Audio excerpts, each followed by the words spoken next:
And I now give the floor to the representative of Sri Lanka. Thank you, Madam Chair. My delegation takes this opportunity to congratulate you and the members of the Bureau on your election. We assure you of our fullest cooperation during this session. My delegation aligns itself with a statement made by Iraq on behalf of the G77 and China. As we gather for the 63rd session of the Commission for Social Development, the urgency to strengthen our development efforts is clear. If the current trend of multiple and intersecting crises continue, 590 million people are projected to remain in extreme poverty by 2030.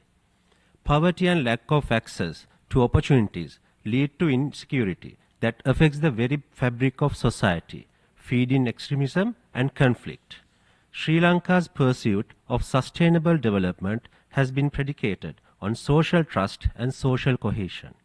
This year's theme, Strengthening Solidarity, Social Inclusion and Social Cohesion, therefore resonates with the vision and the development objectives of the Government of Sri Lanka. Madam Chair, we recognize this Commission's role in promoting social policies that support these overarching objectives, particularly in eradicating poverty, advancing social integration, and ensuring full employment as well as the decent work of all.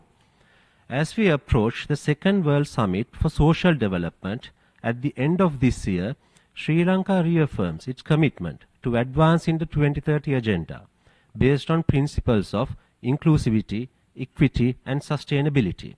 We look forward to contributing to an action-oriented outcome document. Madam Chair, successive governments in Sri Lanka since independence have prioritized free education and healthcare for all. In education, Sri Lanka's commitment to universal access remains unwavering. We understand that education is not just a fundamental right, it is the foundation of social cohesion and economic opportunity. Our education system strives to ensure that every child, regardless of their economic status or location, has access to quality education through tertiary education, and the government is presently engaged in a process of exploring suitable reforms to sustain these objectives. Our healthcare system follows the principle universal access for all. Sri Lanka's commitment to universal healthcare is not just about medical services, but about building community resilience.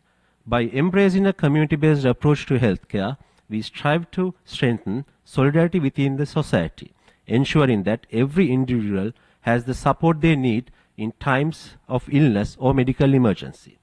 The present government of Sri Lanka, that was formed following the presidential and parliamentary elections late last year, has prioritized policies focusing on social inclusion based on aligning government sustainability, social sustainability, environmental sustainability, and economic sustainability.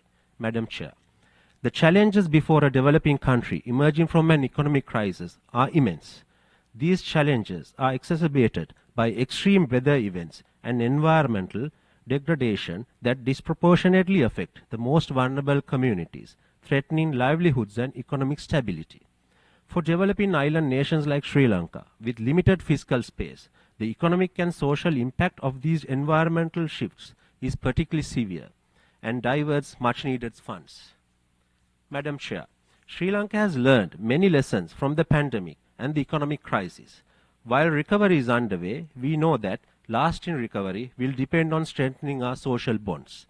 A sustainable recovery can only be achieved if we prioritize solidarity, social protection, and inclusive employment policies to ensure that no community is left behind. To achieve this, the solidarity and support of the international community, including international organizations, international financial institutions, and international civil society, is also needed. Madam Chair, in conclusion, Sri Lanka stands ready to work to ensure a future where these values are realized. We look forward to a productive session. I thank you. I thank the representative of Sri Lanka.